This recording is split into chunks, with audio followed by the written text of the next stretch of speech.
अपन जो नाइट्रोजन का ट्रांसफॉर्मेशन है और नाइट्रोजन का सिमुलेशन है उसके बारे में चर्चा करेंगे। नाइट्रोजन का ट्रांसफॉर्मेशन क्या होता है, जैसे प्रोटीन से एमिनो एसिड बनना, एमिनो एसिड से अमोनिया, अमोनिया से नाइट्रेट बनना, यही होता है नाइट्रोजन का ट्रांसफॉर्मेशन। इसी प्रकार हो जाएगा नाइट्रोजन का सिमुलेशंस कि नाइट्रेट है उससे प्रोटीन बनना। तो अपन थोड़ा सा इसके बारे में देख लेते हैं। एग्जाम में पूछ लिया जाता है, डेफिनेशन ही पूछ ली जाती है कि एमिनाइजेशंस क्या होता है, अमोनिफिकेशंस क्या होता है, नाइट्रिफिकेशंस क्या होता है। तो नाइट्रोजन के ट्रांसफॉर्मेशंस की ये डेफिनेशन है। तो सबसे पहले देखेंगे कि प्रोटीन से एमिनो एसिड बनना एमिनाइजेशंस कहलाता है। इसके लिए 2 बैक्टीरिया जिम्मेदार हैं, स्यूडोमोनास और बेसिलस। इसी प्रकार नेक्स्ट है इसमें अमोनिफिकेशन हो जाएगा, एमिनो एसिड से अमोनिया बनना अमोनिफिकेशन हो जाएगा, ये सेकंड प्रोसेस है। फिर अमोनिया से नाइट्राइट बनना नाइट्रोसोमोनास बैक्टर की प्रेजेंस में। इसमें बहुत सारे क्वेश्चन बन रहे हैं तो आप इसको देख ही लेना थोड़ा सा।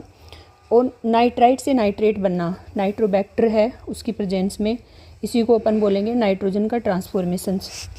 अमोनिया से नाइट्रेट बनना ये सिंपल सी है, इसके लिए टेम्परेचर चाहिए 30 से 35 डिग्री सेंटीग्रेड और न्यूट्रल pH मान चाहिए। अगर हाईएस्ट नाइट्रिफिकेशन की प्रोसेस होती है वो 8.5 pH मान पे होती है, तो एसिडिक थोड़ा ये आप देख लेना। प्रोटीन के डिकम्पोजिशन की फाइनल स्टेज हो जाएगी एमिनो एसिड। तो ये क्वेश्चन भी पूछा हुआ है प्री पीजी ICR में। तो नाइट्रोजन का सिमुलेशन नेक्स्ट है। जो नाइट्रेट है उसका नाइट्राइट में, नाइट्राइट का अमोनिया में, जस्ट उसकी उल्टी प्रोसेस है एमिनो एसिड से प्रोटीन बनना।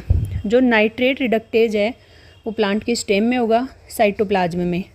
जो नाइट्राइट रिडक्टेज है NO3 का अगर रिडक्शंस हो रहा है और NO2 का रिडक्शंस हो रहा है, ये होगा लीफ में, प्लांट की लीफ में हो जाएगा, साइटोप्लाज्म में भी।